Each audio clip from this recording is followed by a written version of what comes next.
The Galactic Academy of Survival Sciences occupied an entire moon. Not a small moon, either. Instructor Vorith, 9, liked to remind incoming students of that fact during orientation, the kind of reminder meant to inspire awe, perhaps a little fear. The Academy had trained over 4 million students from 237 species over the past 6 centuries. Its survival simulations were legendary. Its dropout rate was notorious. Only one species had ever achieved a perfect score on the Tier 5 survival assessment. Only one. And that species had only been a member of the Galactic Cooperative for 11 years. Instructor Vorith, 9, was a keth, a species resembling something between a mantis and a storm cloud, all crackling bioelectricity and precision movement. He had instructed at the Academy for 40 years. He had broken recruits from species that could survive vacuum exposure, species with redundant nervous systems, species whose bones were made of carbon lattice. He had never broken a human. This was a problem he intended to correct. He stood at the front of Hall 7, looking out at his newest cohort. 41 students. 40 of them represented the usual galactic spread: Keth, Vrelian, Sulak, and Mindari.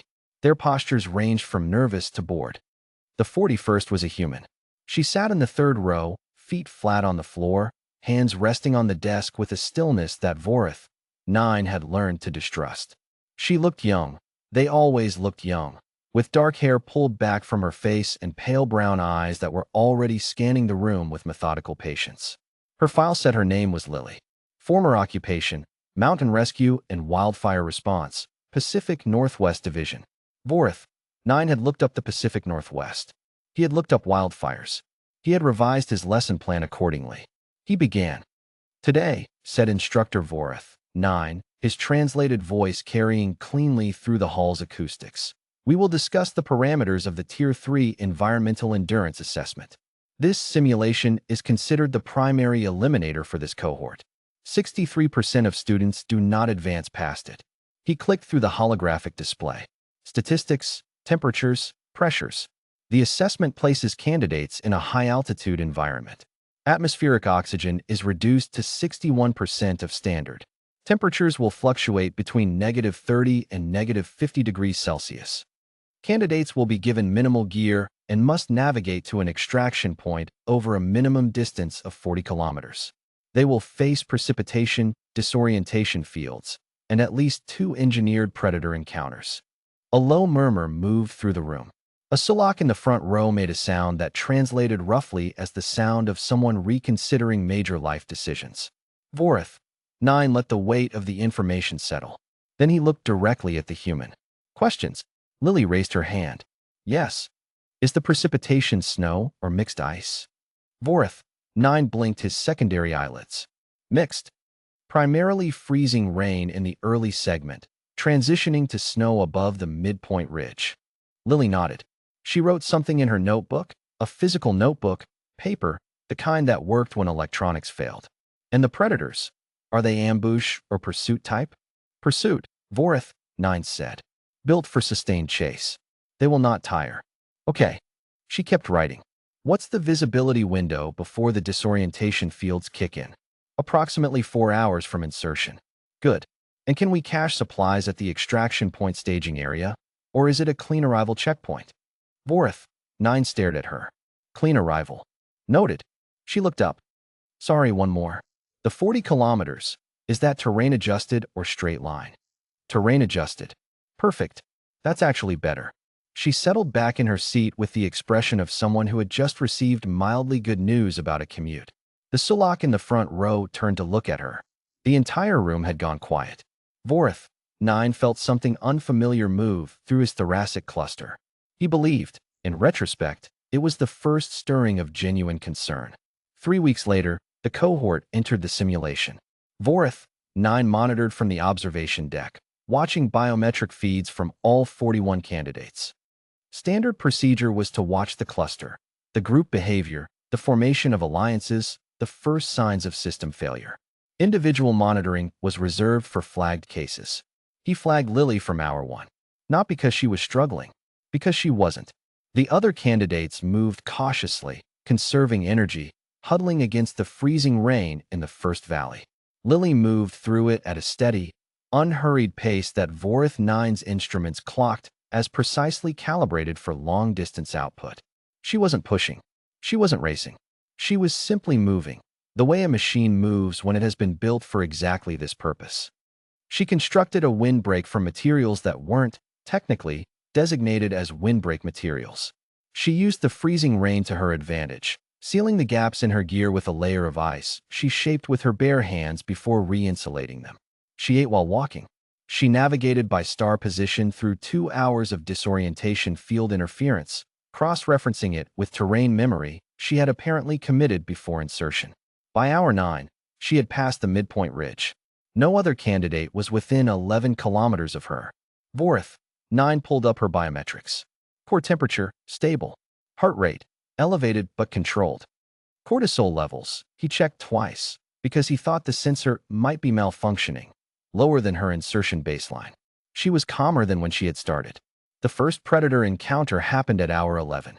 The engineered pursuit organism, designation, Tracker 7, built from Vrelian hunting stock, modified for enhanced endurance and low-temperature operation, emerged from a ridgeline above her. Lily stopped walking. Tracker 7 stopped too. This was unusual. Prey typically ran. For approximately 4 seconds, the human and the pursuit organism regarded each other across 40 meters of snow-covered rock. Then Lily reached into her pack, removed a thermal flare, and threw it, not at the creature, but to its left, down the slope, into a narrow ravine where the freezing rain had pooled. Tracker 7's pursuit instinct engaged. It lunged for the movement. The ravine, Vorith 9's terrain mapping confirmed, was a dead end. Lily was already walking again before the creature reached the bottom. In the observation deck, someone behind Vorith 9 let out a long, involuntary breath. He didn't turn to see who. He was watching the human cross the final ridge. She arrived at the extraction point at hour 19. The assessment's estimated completion time for high-performing candidates was 28 hours. She sat down on a rock, pulled off one boot, checked her feet, put the boot back on. Then she opened a ration pack and ate it, watching the horizon. The second predator never found her. Vorith 9 later determined she had identified its patrol pattern during hour 14 and simply routed around it. He descended to the extraction point. He stood across from her. She looked up at him with those pale brown eyes, unhurried, unbothered. "Lily," he said, "what you completed today, the conditions you faced, most candidates require 3 simulation attempts before achieving what you achieved on your first run. Some never achieve it." She nodded. "It was a good course. You weren't." He searched for the word. "Challenged." Lily considered this seriously. Vorith 9 had come to recognize that quality in humans, the way they actually considered questions instead of simply answering them. "The cold was real," she said. "The disorientation was annoying.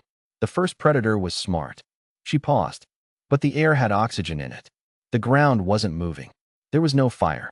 I had gear." A slight pause. "On a bad Monday back home, I've worked search and rescue and worse." Vorith 9 was quiet for a moment. "A Monday," he said. "It's a day of the week," she said helpfully. He looked at her file again, not because he had forgotten its contents, but because he needed a moment. Mountain rescue. Wildfire response. Pacific Northwest. He thought about the planet below, the one these humans had come from. The one with the tectonic activity and the megastorms and the predators that had, until embarrassingly recently in evolutionary terms, included things that could eat humans. The planet where humans had not been given survival instincts so much as they had built them from scratch, on a world that had spent millions of years trying to kill them. And they had not just survived. They had built a civilization. And then they had looked up at the stars and thought, "Let's go see what else is out there." "You should know," Vorith 9 said carefully, "that your score today is among the highest in Academy history." Lily finished her ration pack and folded the wrapper neatly. "What's the highest?" "A human," he said. "Class of 2301. Candidate named John. Former occupation, deep-sea salvage, I believe." Lily smiled for the first time since he'd met her. "John would hate that I'm coming for his record." Vorith 9 looked at her. Then he looked at the simulation parameters for Tier 4, Tier 5, and the theoretical Tier 6 that had never been run on a live candidate, because no species had previously demonstrated the baseline capability to survive it. He began to think that perhaps it was time to dust off the Tier 6 files. Not to break her. He was fairly certain, now, that wasn't possible. But because somewhere in the galaxy, there had to be a challenge worthy of a species for whom impossible conditions was just another Monday.